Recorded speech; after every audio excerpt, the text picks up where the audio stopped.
एका अशा व्यक्तीची गोष्ट ज्याने ना तलवार उचलली ना युद्ध केलं, पण तरीही संपूर्ण भारताच्या स्वातंत्र्य लढ्याला दिशा दिली. 9 मे 1866 महाराष्ट्रातील रत्नागिरीमध्ये एका साध्या कुटुंबात जन्म झाला. गोपाळ कृष्ण गोखले यांचा.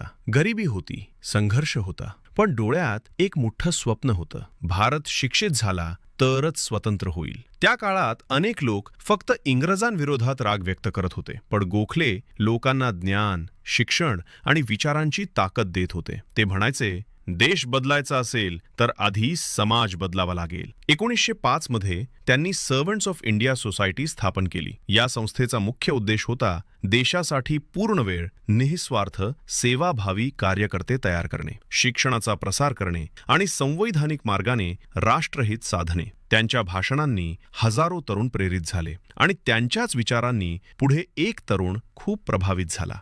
तो तरुण म्हणजे महात्मा गांधी. गांधीजी स्वतः म्हणाले होते, गोखले हे माझे राजकीय गुरु आहेत. गोखले यांनी भारतासाठी लढा दिला, पण द्वेषाने नाही, तर बुद्धी, शांतता आणि सत्याच्या मार्गाने. आजही त्यांची शिकवण सांगते, खरी क्रांती बंदुकीने नाही, तर शिक्षण आणि विचारांनी घडते. म्हणून लक्षात ठेवा, जग बदलणारे लोक नेहमी रणांगणातच सापडत नाहीत. काही लोक पुस्तकांमधून, विचारांमधून आणि संस्कारांमधून इतिहास घडवतात.